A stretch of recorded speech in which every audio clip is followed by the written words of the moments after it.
Oh man, I miss Ooh, that now dear. recording of Craig. It's That such is a a nostalgic sound. I know we are not recording this week with the usual setup due to Dominic's technical errors. Yes, my laptop is finally in the shop. It's a new laptop, ironically enough, though. I know Yeah.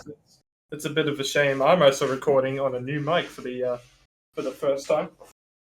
After Ooh. And Anyway, welcome to episode, oh god, is it 85 of Dissonant Waves? I believe it is. I was just gonna quickly say my last headset, which I usually record on, literally snapped the day after, or maybe even the same night as the last recording. So I believe it was the damn. same night. yeah, so it turned into a real surprise last episode for it. But I'm now on a completely different setup. So if my voice sounds a Night. little clearer, and you're suddenly like, "Oh, bring back the robot man," apologies. It's me now.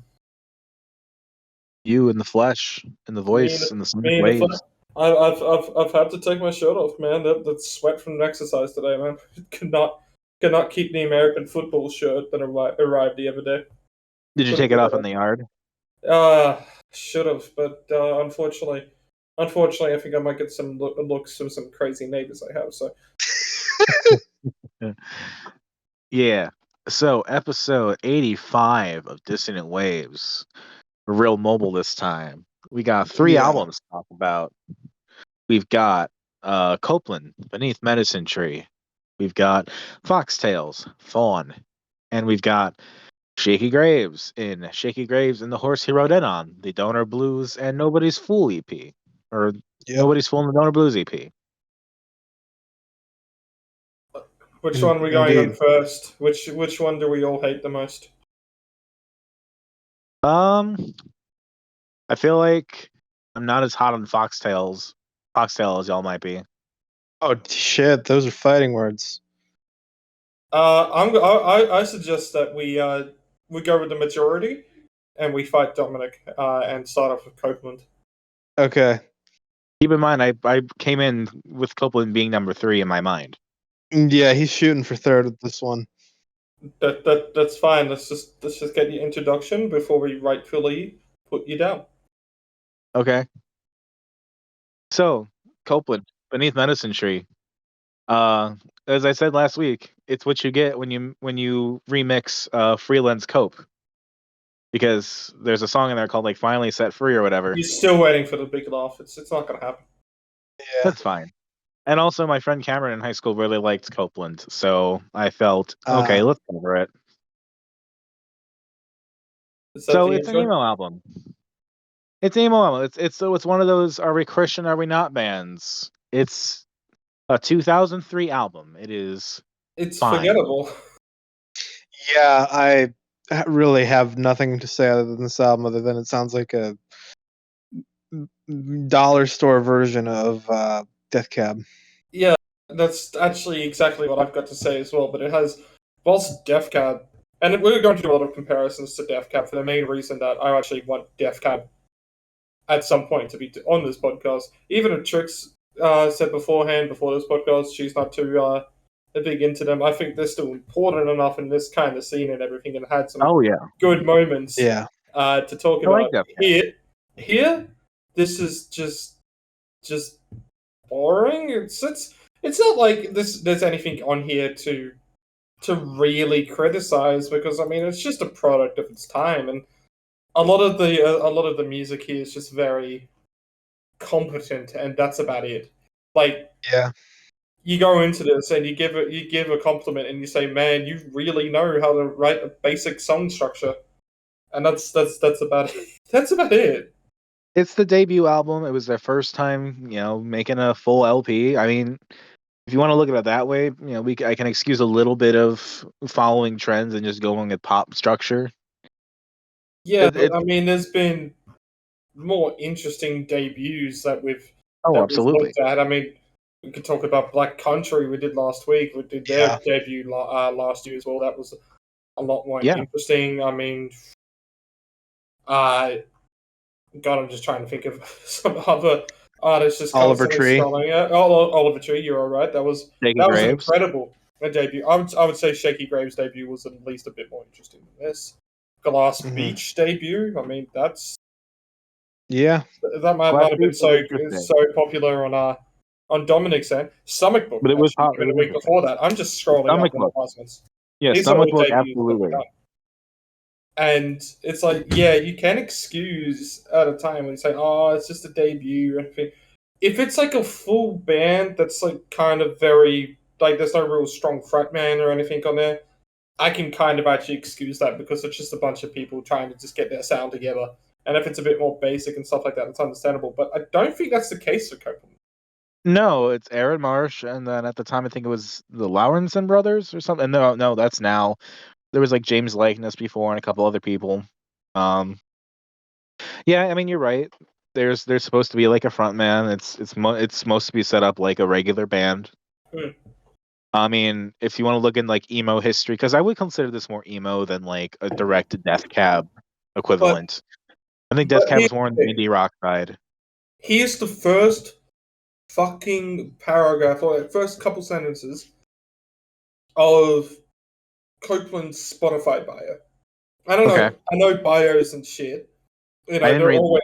they're always like intentionally kind of like over exaggerated and stuff like that to build up hype. But longevity in music comes through pushing yourself and expanding the possibilities of your sound. This has never been more true for Copeland.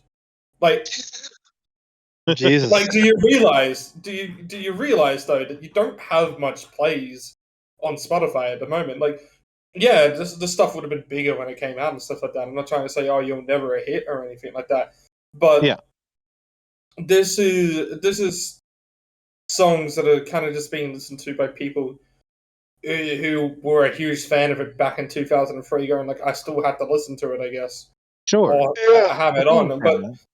when it comes to expanding the possibilities, it's just if this album is the possibilities that Copeland can do with their sound, then I've got no further comments here on it because there's nothing to say.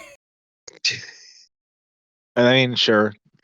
Like, I don't want to be rude. I'm sure the people are nice. I never searched up who these people are. Maybe you find out Yeah. maybe one of them's an absolute asshole. I don't fucking know, but I just don't care enough to search that. Let me ask you this: is this better or worse choice than the Freeland album that I did last week? Uh, Ooh, that's a difficult one. that's a About tough the one. same. Yeah, I'm gonna have to agree, but I think Cope Remixed has a use in least if it comes to DJs and clubs and stuff like that, so it can get that exception. Whilst this is just outshined by Def Cab. Yeah. But I mean, like, there's probably a lot of people out there who do genuinely enjoy this album. Probably grew up with it, and I can see back in 2003 growing up with this album, but it's just not Sure. 2003 anymore. It's fucking Yeah. It's 2022, and we're all even more depressed than we were in 2003. And somehow this type of emo doesn't hold up. That's just a problem on it. I think it's useful as like a nice footnote of like it's the Florida emo scene in 2002, 2003. You know, Home is Where is the modern Florida emo scene. Yeah. I mean, I think I'm going to say their name again. Don't castrate me for this. I do think Origami's Angels vocalist maybe took some notes on how this vocalist did his stuff. You know, I disagree. Yeah. I don't see it. Yeah. I don't really see it either. there's gentle similarities. There might be similar stuff in vocal structure or something, but I'm sure if we went to Origami Angel, they would probably know who Copeland is. I mean, I assume they're a lot bigger in America than they were here. Yeah. They were a name that I thought I heard of, but I was completely mistaken. Yeah, they probably know of it, but just because you know of an artist doesn't always mean you're inspired. Again, it feels like most people who listen to Copeland, because I don't think Trixie listened to them much when they came out. No. And Dominic did, and you also listened to Def Cab, so it's a comparison we're constantly keep making, but that's just the truth here. And it's like everyone who listened to this album would have just listened to Def Cab. That's very fair, I guess. I think Death Cab is the better band. I think that's obvious.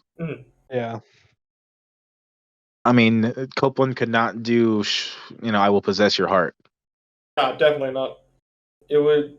If they did I Would Possess Your Heart, it would be the radio version as the full song. It would be a little more basic. It would be like the radio version of I Will Possess Your Heart, but like even more stripped down and basic. Yeah, Yeah. what you said basically. Yeah. Yeah. It's hard because I can understand growing up with this kind of stuff to like, because as much as I like criticizing you, I hate criticizing you, Dominic. I mean, your choices. I always feel bad when I select an album that's not received well. I always feel like you're all gonna hate me for it. I don't think there's a bad thing talking about like time capsule bands, is what I'll probably call it. Like bands that you'd like to go in 20 years and say, hey, oh, I remember that band kind of stuff. And then, I had that little small period of just laughing and everything about how you used to go to their shows and you met someone at the bathroom of one of the gigs and you hooked up and then you exchanged phone numbers and then you called them the next day and it turns out it was a fake and you were just kind of like, oh, man. And then you go into a depressive bender for a week and then you start running a lo-fi indie EP about them. And I don't mind that we have the time capsules like that exist, but they need to stay in the time capsules that we put them into, and we probably shouldn't unearth them for another 10 years. Sure. Like, Yeah. it's difficult because I did not like this album when I picked it. But as I listened to it more and more, I kind of grew to appreciate it in a weird way, and then it's just kind of like it's a basic album from this time.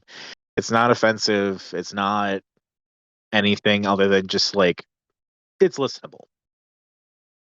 Yeah, but like when we go to like the unoffensive stuff, it's not like in the bloody 50s when you needed a song about a monkey that speaks English which dresses up a man to get ready for a date, and that was the edgy start of the times.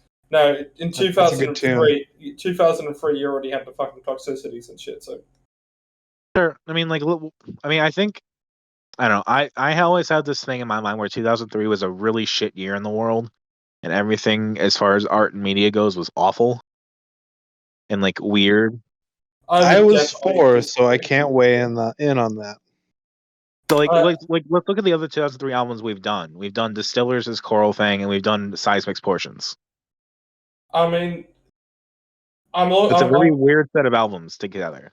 I look at a very common thing that I do for time capsules and kind of like what everyone liked back in the day. And 2003, I would say, is a very kind of mixed year, and there are some songs which might give you the shits and stuff, which it doesn't give to other.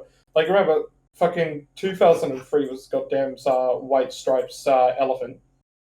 We had Radiohead's Hail to the Thief. We had Jack Johnson's On and On, so that's another one that might give you the shits. I still think Taylor is a good tune, and then, like, yeah, I can... Hail to the Thief is also Radiohead's one of the most controversial albums. Yep.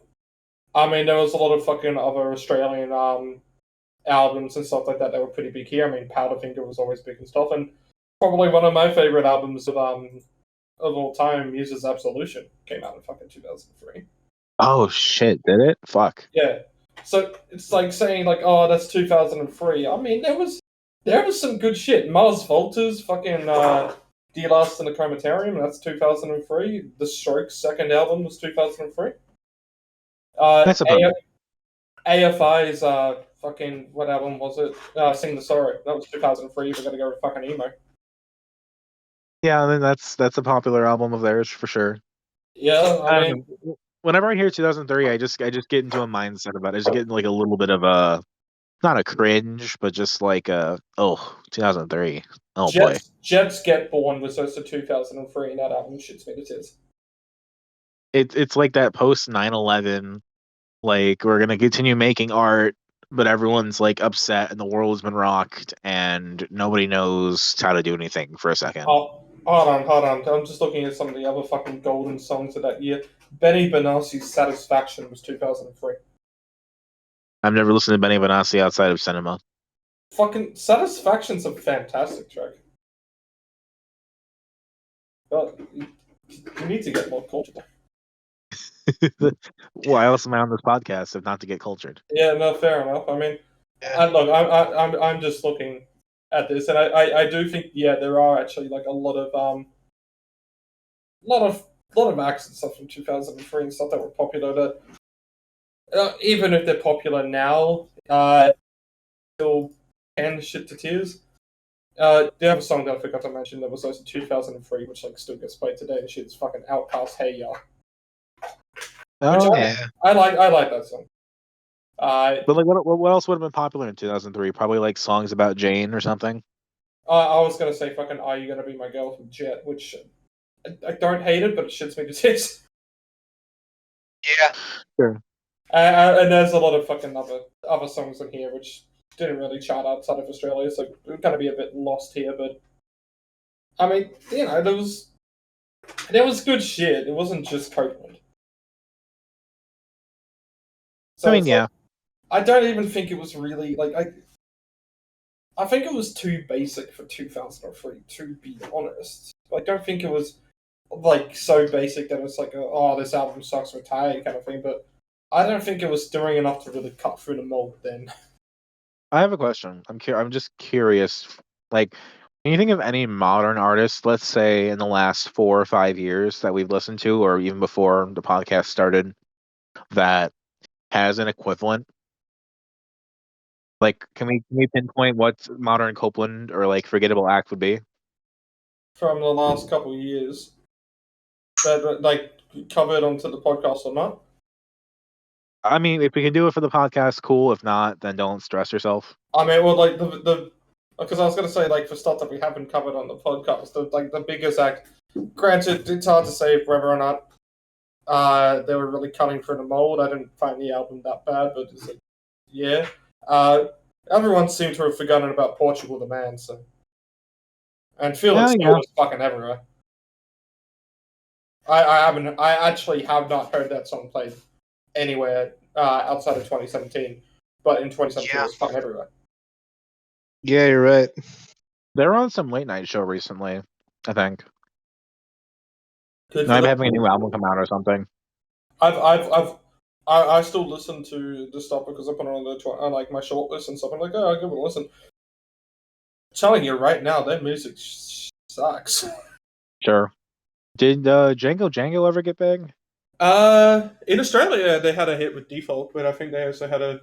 I think that was their hit, regardless. So maybe not.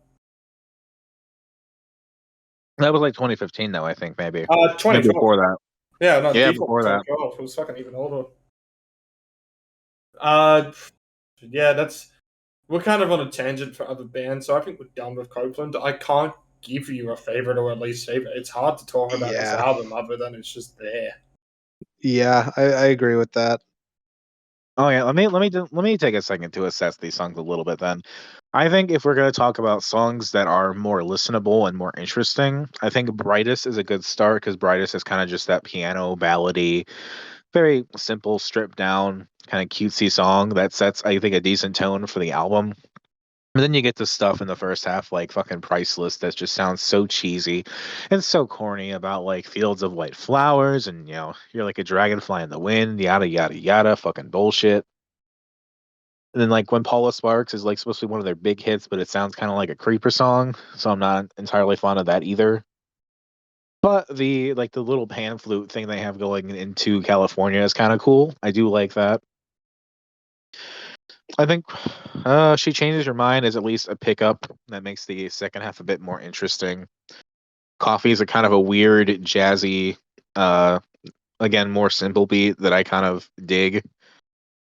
And I think When Finally Set Free is the song where they take like a minute and a half to get into the vocals, and then it's like Aaron Marsh at least starts showing some vocal prowess and kind of has some interesting lines on that song. So I can at least appreciate that. But I don't know. It's an okay album. It's totally fine. There's diversity here. There is something to listen to if you feel like going down this route into like forgettable old emo acts. They're still around, they're still putting stuff out, so maybe they did expand and get better. I don't know. I've listened to some of their songs after this, but this was the album I always at least tried to listen to. Well, when it goes to going back to like forgettable old emo acts and something, I mean, straight up, and there are acts in that emo pop punk scene and stuff like that that I'll go back to and stuff, but the last couple waves of emo are the best it's ever been. Sure, that's totally fair.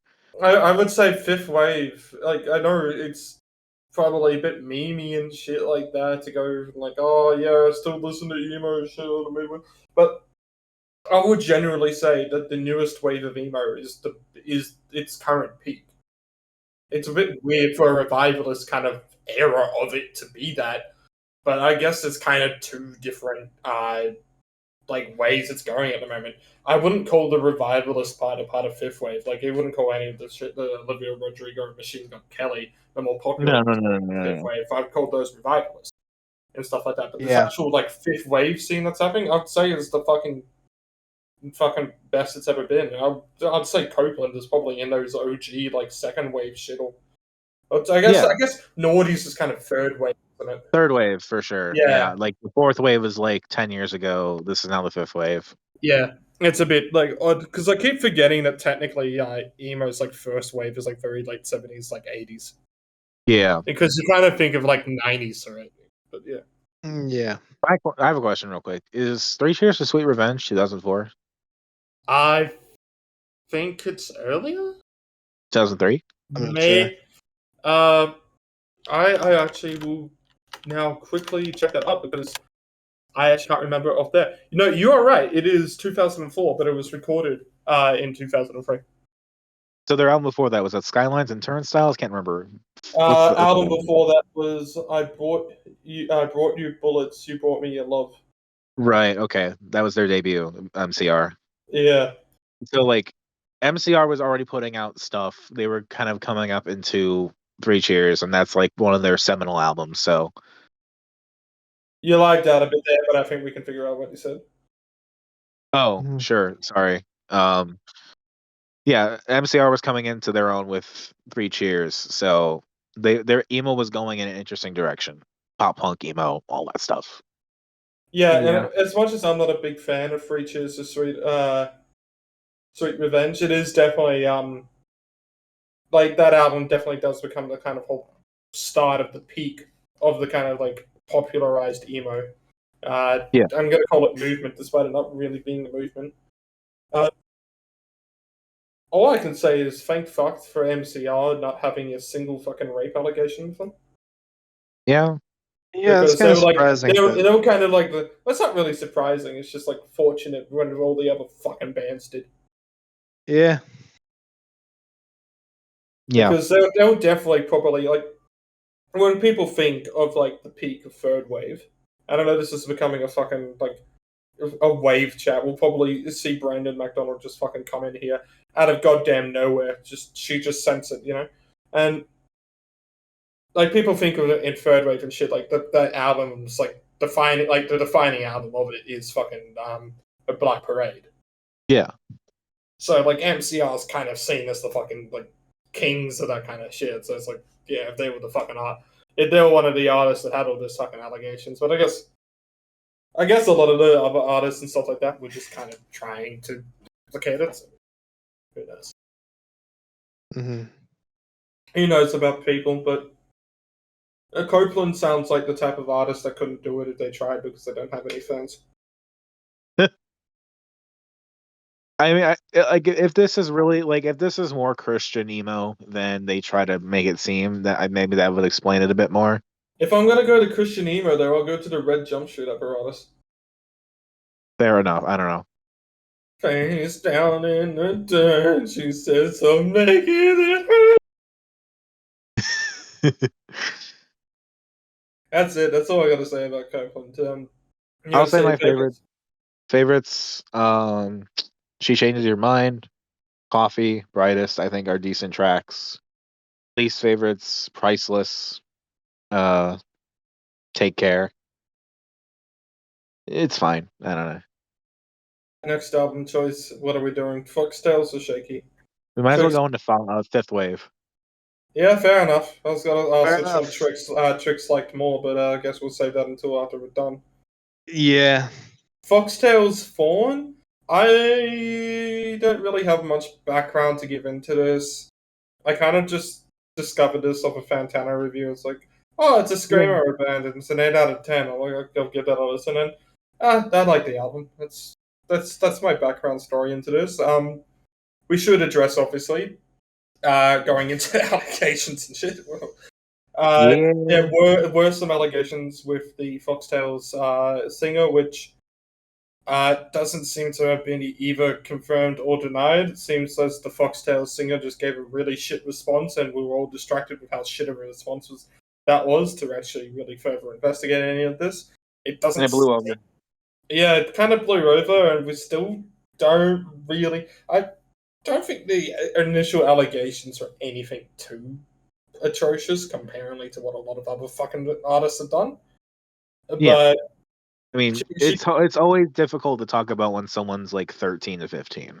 Yeah, I'm personally happy for something like this. I haven't fully investigated into it, and maybe if I do, maybe I'll change my opinion on this. I'm fine that something like this is kind of blown over if people can show that they've improved as people, which maybe isn't the case. She did have a very kind of reactionist response to it. It had the great line of I was abused, so I can't be an abuser, which is like, no, actually, that's actually kind of contrary to evidence. Well, they claimed that was kind of part of their trauma response too. That was their emotional response. Yeah, it's a bit, and that it wasn't great, et cetera, et cetera. They had a big addendum to that apology note or whatever it was. But after listening to this album, I'm no surprise that someone whose emotions are let out on song by just screaming would be so reactionary. It's like when it kind of This is it's an emotional album, apparently. Sure, it's an emotional album. Apparently, it just did not. I don't mind this album. I like a lot of the sounds that it introduces and everything, but I feel like they have been done before. Just sure. This album reminded me a lot of La Dispute.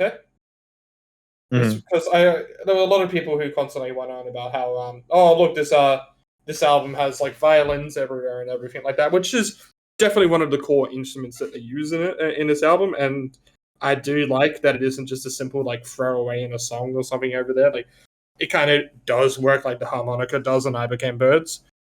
It actually is like an important part to their instrumentation, but it doesn't hit as hard. It doesn't hit as hard or anything. I'm not trying to say that, but they do. The harmonica I Became Birds is actually used very effectively. Yeah, but what I'm trying to say is that they're trying to use it like a lot more like that, but it doesn't hit as well.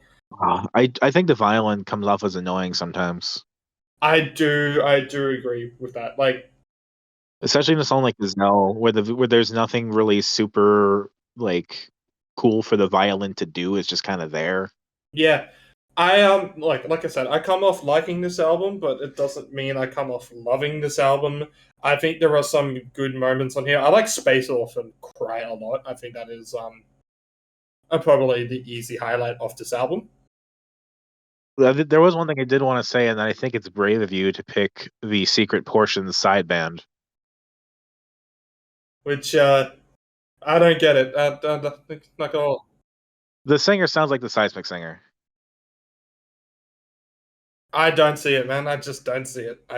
You got to compare the tracks. It sounds... Maybe. I'll have to do an addendum to that and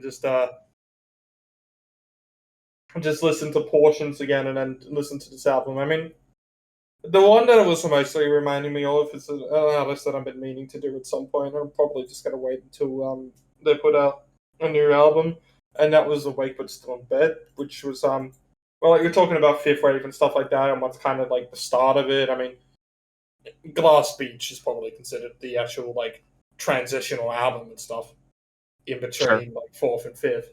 But there are stuff that are kind of like there beforehand, which are like kind of transitioning as well. And Awake But Still in Bed is that is in there, and it reminds me a lot of it when it's trying to do this kind of like whole build up a kind of scene and the story, and then start screaming it over the instruments.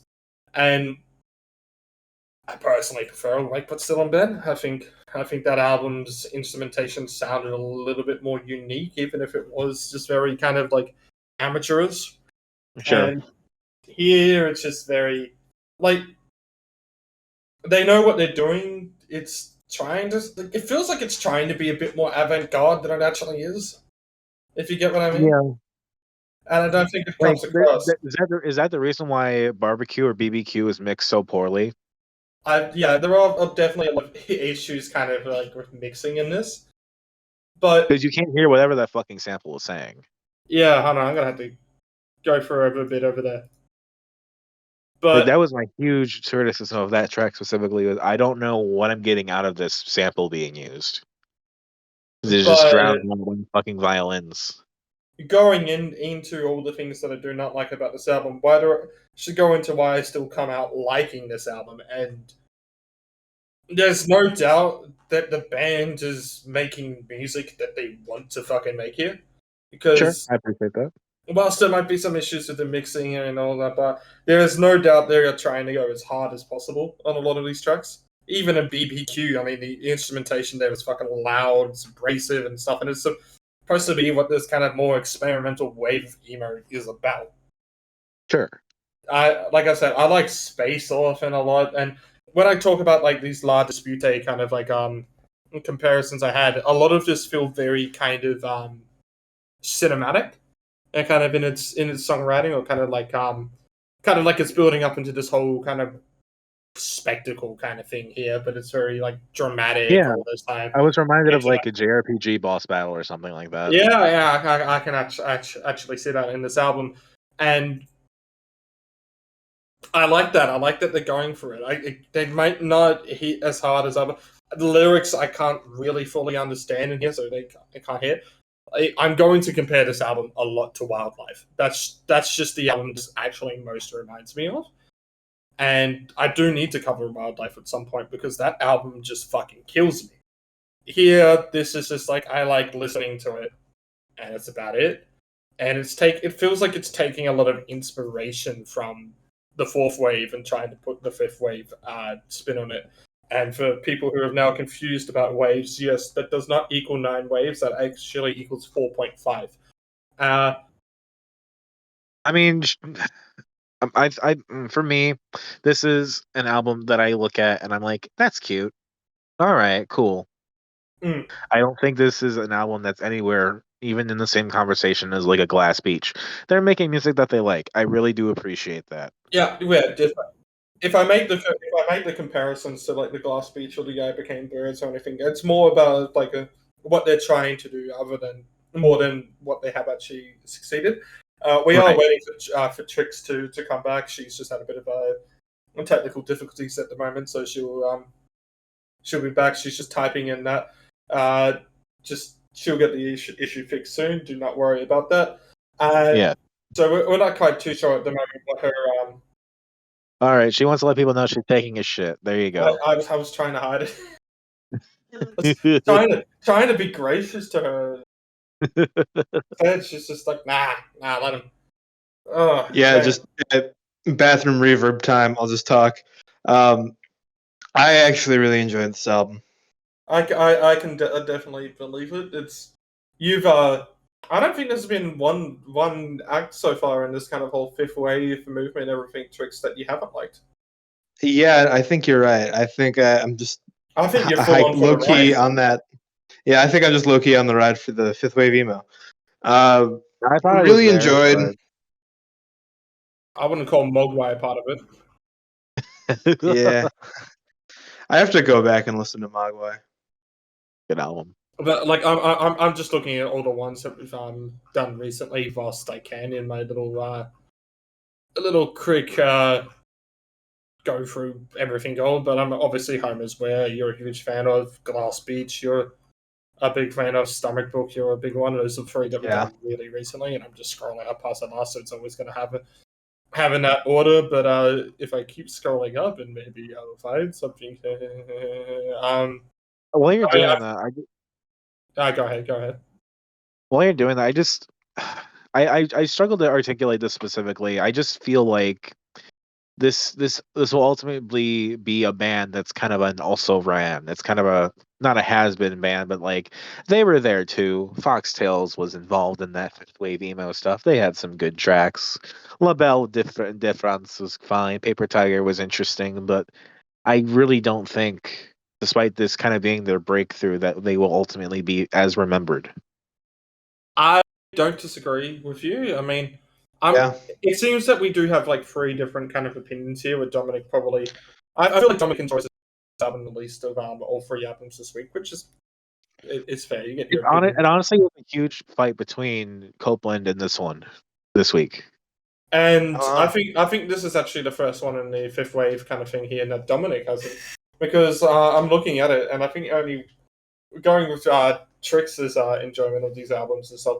I think the one that she didn't enjoy as much as you was Origami Angel, but I feel like you've become the biggest Origami Angel fan, Dominic.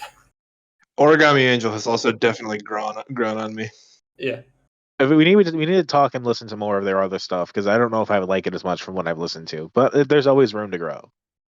Yeah, I would like to bring up a point that you guys did earlier with the violin. I actually really liked it in pretty much all contexts. I think it just added a nice little texture floating above everything. Just I know it's a proper word to use and everything, but I just love using the term texture. It's kind of like you're reviewing music like you would food. Sure, yeah. I mean, I do basically. Yeah, fair enough. I mean, this is another album where I very, think the second half is better than the first. I will say too. Yeah, I was just going to quickly say with the violins, it's very 50-50 for me. I think sometimes it does work and add that kind of bit of atmosphere that's needed in the songs. Like I said, my favorite is Space Orphan. I think that's one where everything that they tried to do instrumentally actually really fucking works and has that kind of proper dramatic feel and goes into it. But like other times, yeah, it is just kind of there. I can't always name a song off it like by heart and stuff because some of these I think you're absolutely dead right with which is a better half here, Dominic. I think this is a better ending than it is a start. Ego Death seems to be the most played song on Spotify, and I wouldn't be surprised if that's people going like, I'm gonna give the album a listen and just like, okay, I'm good. Yeah, I think Fantano fans listening to it and be like, maybe not. And this ego Death's just kind of like an intro, really. Yeah. And it's a fine was the single. And then Ego Death has more listens. Oh, so what were you saying was the thing? You're saying Space Orphan. Yeah, that was the single. So like Ego Death having more listens than Space Orphan even, I think, is a good indicator of that. Like, nah. And ironically, I think one of the best things about this album is the screamo part. Yeah, I don't think she's got a bad voice for it. I think she actually really nails her vocals. That's really bad on my part. Yes, sorry, Dominic is correct. They have the correct voice for it. Yeah, I think they do a good job at, especially in other songs like Paper Tiger, where it gets a little bit more, I guess, textured or different than just screaming. Like they do some like tempo stuff with it and stuff that I think is cool and carries the album. But I don't know. It's kind of like the seismic argument I had where it's like the singer is doing some cool stuff, the instruments are sometimes doing some cool stuff, the violin's kind of in the middle of good and stuff I don't like, but they don't always seem to be like super in sync with each other, maybe especially because of the violin.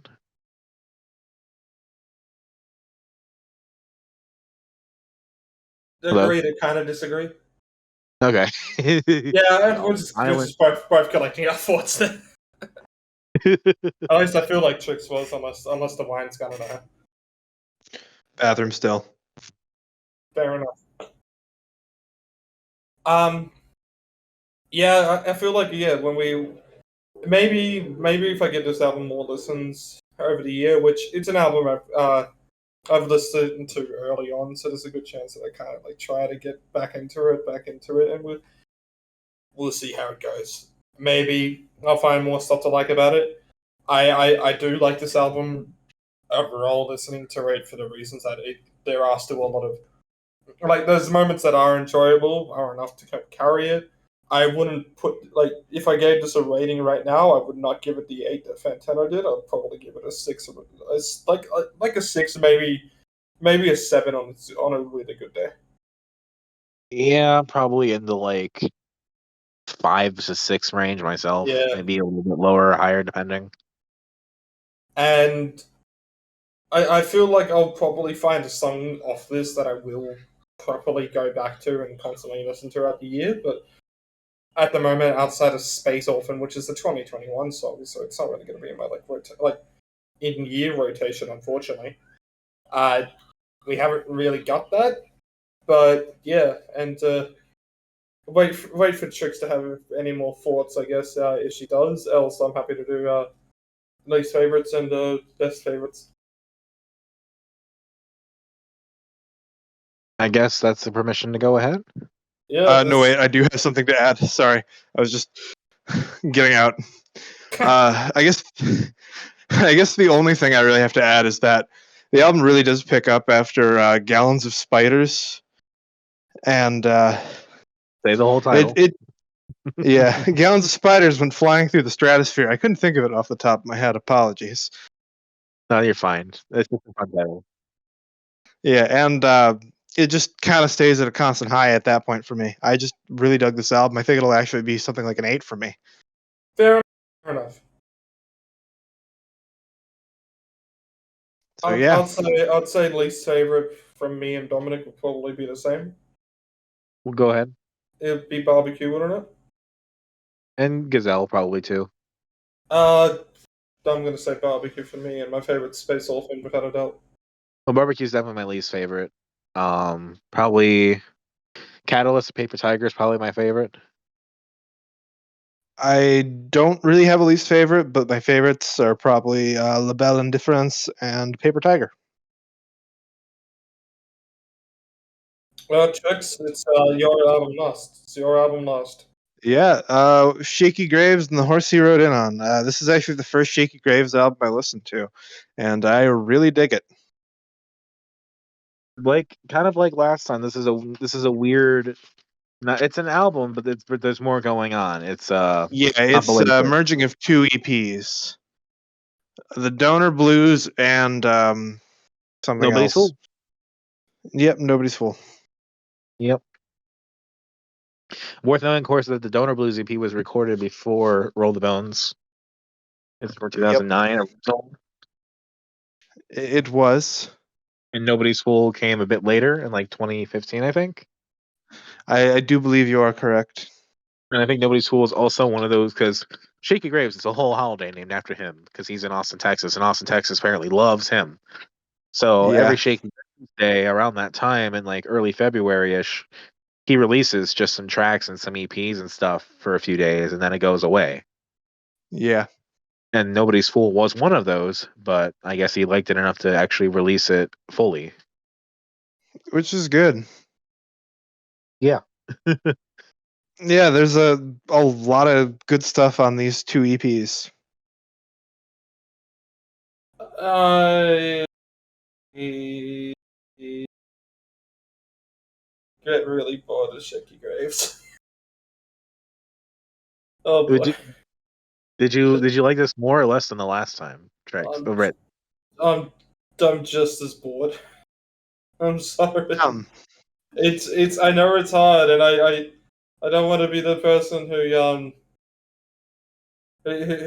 goes at one of Trix's favorite artists, but I do want to be that person. And Shakey Graves reminds me a lot of Orville Peck, in which I really want to try to get into them, but I will listen to one song and say, "That's good, I'm out." Yeah, that's fair. I'm bored by the sound. I don't hate it by the means of I don't think it's bad, but I do hate it. Yeah. That's like all I can say.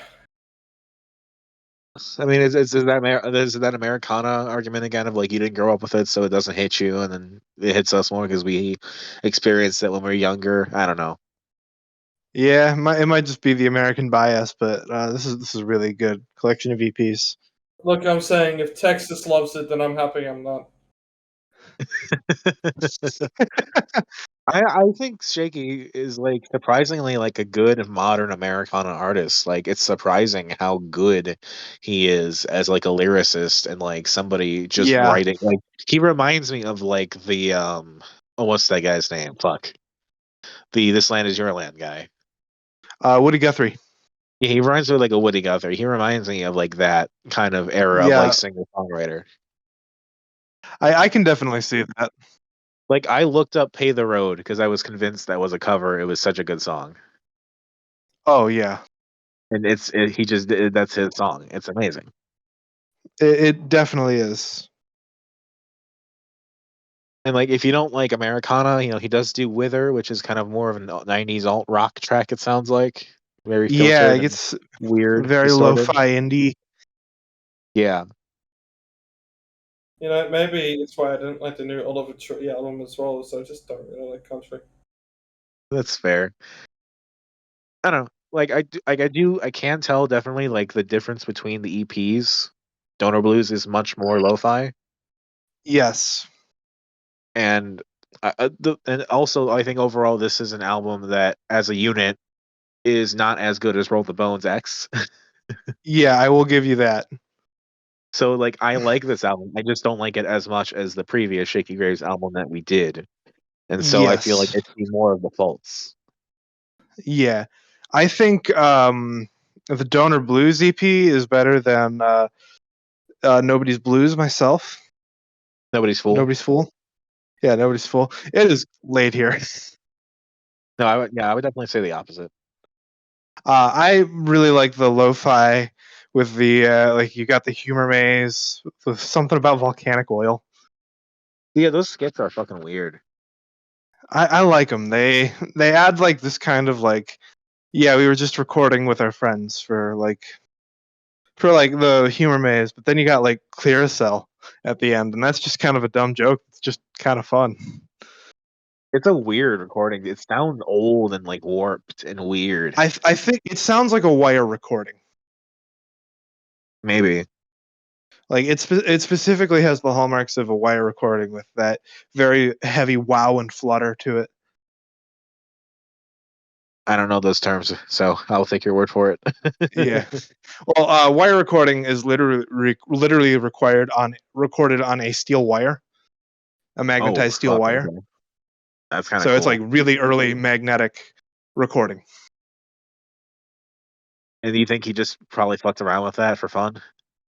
Yeah, either that or he found an old wire tape recording. That could very well be because it didn't.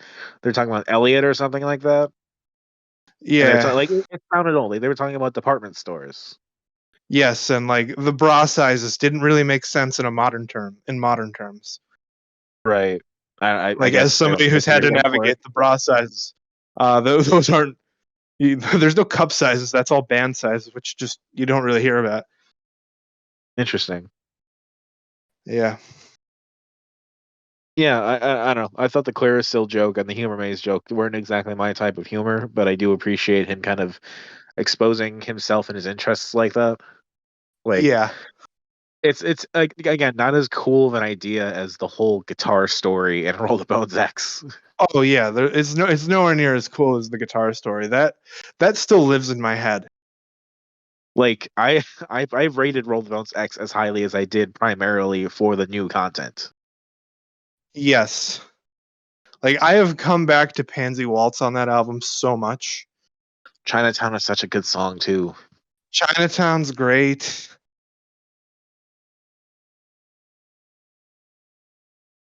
I think other songs on here like Wolfman Agenda is pretty cool. Yes, Wolfman Agenda. I really like Good Police. It's got that mandolin on it. It's just like a happy song. I think we were talking about covers. Like we never really done a cover album, but I do think there's a good cover on this album. Yeah. His version of "A Dream Is a Wish Your Heart Makes" of all songs fucking kills, and he it's a live recording. Yeah, it's phenomenal. It's like in Roll the Bones how City Bottle was like one of the best songs, and that was also one that was recorded live. Yeah. Like the dude is really good at fucking performing. Yeah. I'm Like surprised. there's a reason he's got a holiday named after him. Yeah, I'm surprised like he doesn't forego the studio recordings and just live record it all. Yeah. Like I respect the studio recordings too. Like there's stuff you can do in a studio that you can't do live, and I feel like he really gets the best of both worlds. That's fair. And it always kills me too that this is just like some guy who was an actor on Friday Night Lights and just completely changed his entire persona. Assumedly, I have never watched Friday Night Lights, but I have not either. you know, he was a child actor and then went and did this, and I think he's just so good at this. Yeah, like can we talk about Doe Jane for a moment? And just I think the first it's two just tracks are like, my least favorites, among my least oh favorites, but go wow. ahead. I really like Donor Blues and Doe Jane. I granted I just really like Donor Blues as a EP, but Sure. Donor Blues really has like that the run in the prison for profit these days, which just critique Yeah. of the modern prison industry, which is always a plus. Yeah, But that's some of the Woody Guthrie stuff. I just love Doe Jane with that finger picking guitar and the I'm afraid to be tamed as a human for this person that I like, and I feel like I might lose myself. It kind of just gets across. I don't know. I just really enjoy it. I like Stereotypes of Blue Collar Male. I think that's an interesting song, kind of like about, you know, working your job and kind of where you spend your money and trying to be Yep. with this girl and just kind of that's your life now. You're with this girl and that's just how you're I living. lived that for a while. It's kind of depressing, but it's a good portrait of it. Yeah. Um, Warhorn with just that. It feels like a loss of innocence song almost. Like he's like, I guess I got to go off to war. Yeah. So what we're doing today. Yeah. Just I never did smoke no dope, but I smoked the cigarettes. But I guess it doesn't matter anymore because I got to go to war. Yeah, it's a song about I did all these things right. I did everything the way I should, and then it doesn't matter. Yeah. I do think it's interesting he included a demo from one of his later albums on here, if not for you, Yeah. If not for because you. that has a different, I feel like, recording quality, and Yes. it also feels like a little bit like Roll the Bones, Yeah, I can see that. or the way he's picking it. It's like, oh, this is Roll the Bonesy, yeah. But Yeah. it's like I've only listened to two Shaky Graves records, but this is I have a clear number one and number two. That's fair. Rip Shakey Graves couldn't create any debate in Dominic's head. What do you mean? Couldn't create any debate between number one and number two. Yeah, like this is great, but Roll the Bones X is such a cool thing. Yeah, there's a lot more to Roll the Bones X. Yeah. And you know, they have a great cover, great songs that I looked up because I was convinced, no, you could not have come up with this. Someone else had to. But fuck, it's good. It's easily convinces me that Shaky Graves is the real deal. Yeah. And I feel like this it comes to my defense for listening to this album and Roll the Bones X 50 times last year. I think like people will be like, oh, you know, you should give him more tries. You know, 3 albums at least. You know, really try to get to know him before you really think he's the real deal or something. It's like, well, we did listen to 2 EPs this time, and then Roll the Bones X was two very different releases in a sense. Yeah. So I feel like you know these 2 albums and the way that they are really has proven him. You know, it speaks for itself. Yeah. I got nothing to add. Yeah, I'm sorry that you find it boring.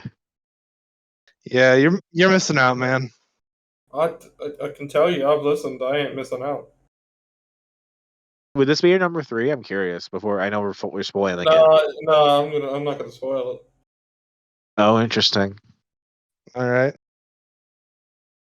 Do you have much else to say about Shakey Graves? I just really like Shakey Graves, and I might do one of his other 2 albums sometime soon. I'm for it. I know Ritz won't exactly be for it, but we'll make it I'll work. do one of his more interestingly instrumentated albums. I never pictured myself as a country guy, but when you find the right artist, you find the right stuff, anything can Yeah, work. I have been growing into the folk and country kind of vibe. No, there's no such thing as a gay cowboy, is there, Dominic? I mean, we can always ask Montero. I still haven't watched Brokeback Mountain, but I can only assume they're straight.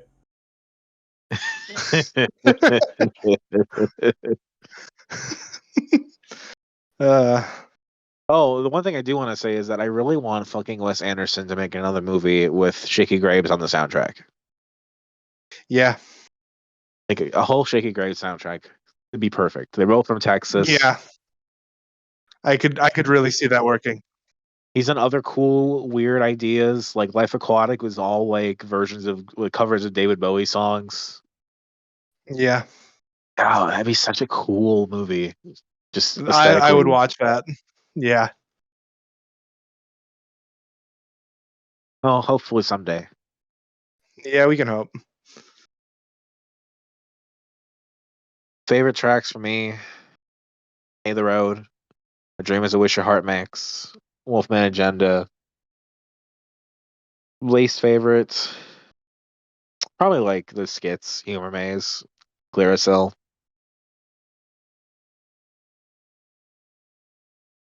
I really don't have a least favorite, and I really don't have a favorite. I just really enjoy these 2 EPs. Again, I'd probably have to put just the Donor Blues above Nobody's Fool, just as like if I had to weigh them. But Sure. yeah, And Ritz, you have nothing to add for that? I abstain. that's You fair. you don't even have words to say about the Disney cover that he does? Not really. Oh, man. I would if I could remember it. A Dream Is a Wish Your Heart Makes. That is, hey, he's like fucking singing his heart out on that tune too. Yeah, he's really good. Yeah. I guess if you don't remember it, you don't remember it. I won't belabor the point anymore. But You want me to just do my albums ranking straight away so we can get the pain over and done with like a band-aid that's been on too long? Sure. sure. Yeah, number 3 is Shakey Graves. I apologize, but I just don't like the stuff. That's fair. Number two is Copeland, and you can now tell just kind of like how how much this week was kind of a drag when Foxtails, which wasn't a bad album, admittedly, is my number 1, but there's so many other weeks where Foxtails I would say would be a number 3. So another good week of listening for you. No, not really. Foxtails is really the only album I liked, and even then, I don't think it's going to be something that I put into my top 20 of 2022. So That's fair. Yeah. Sure, you want to go? Sure. Number 3 for me going to be Copeland. Number 2 going to be Foxtails. There's a wide gap between Copeland and Foxtails. I just want to make that clear. And number 1 is Shakey Graves. And for me, number 3 is going to be Foxtails. Number 2 is going to be Copeland. And I think those two are very different aesthetically, and there's differences between them. One's more annoying, one's more basic, yada yada.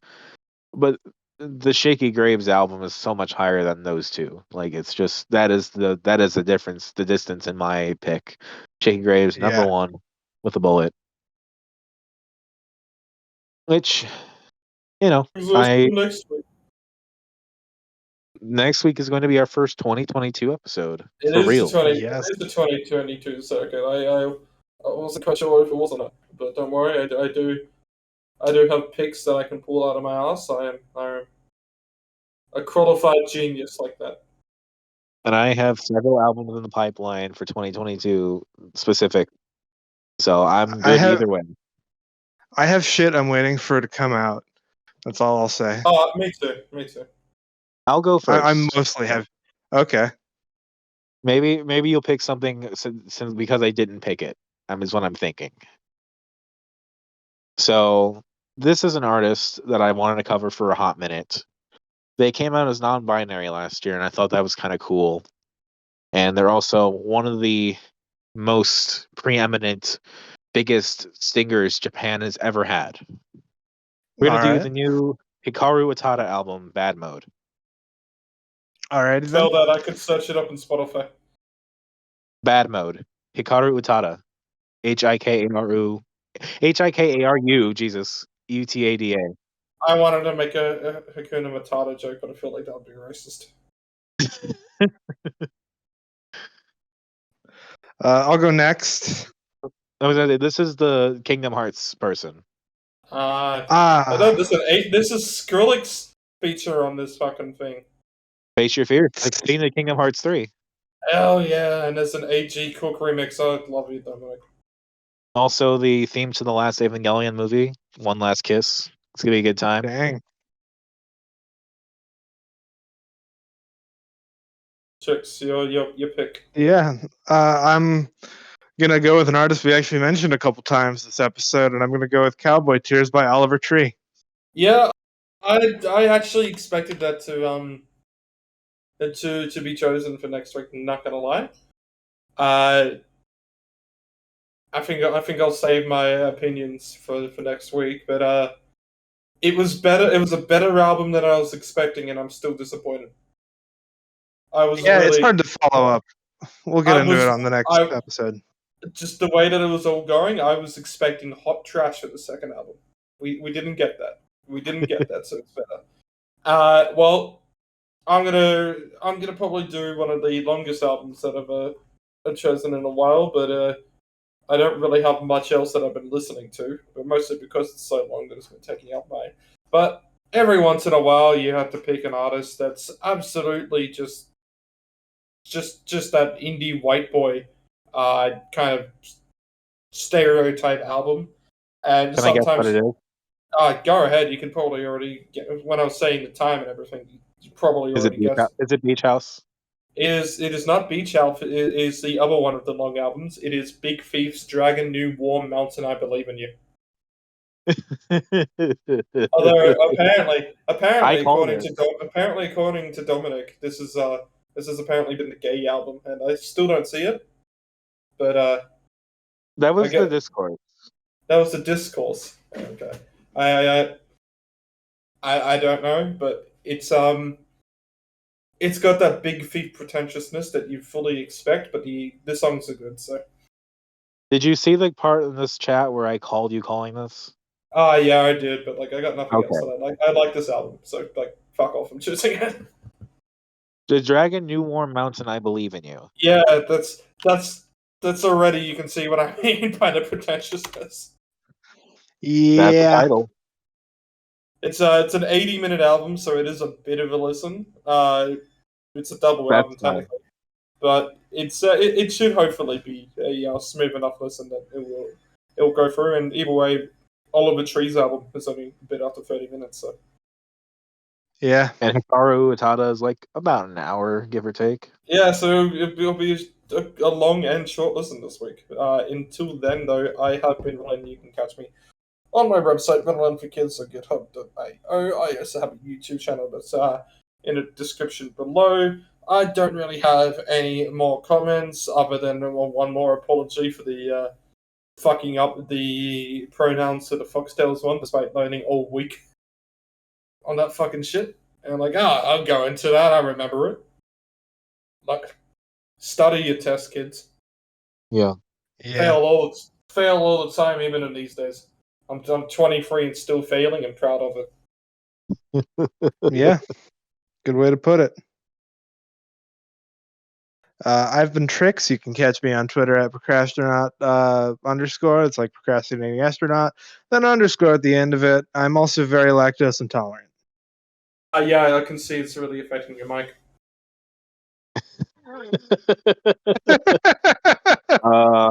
I've been Dominic. You can catch me at DACICHOCKI on Twitter. You can watch my short film beats released on YouTube last year. You always check that out. I'm going to be featuring the new Lost and Cult magazine issue of Lock On Volume 3. That'll be fun. Yeah, I'm around. Also, yeah. just to recap real quickly, since we kind of talked over it. The albums we're doing next week are Hikaru Utada, Bad Mode, Big Thief, Dragon New More Mountain, I Believe in You, and Oliver Tree's Cowboy Tears. And before we go, I would like to just put up a quick poll for all our listeners. What should me and my partner get for dinner tonight? Option A is burgers. Yeah. I guess burgers. I guess burgers. I guess we're outvoted here. How she want burgers? Yeah, we're going to go get some burgers. Have a good one, everyone. Have a good night. Bye, y'all. Craig's leaving.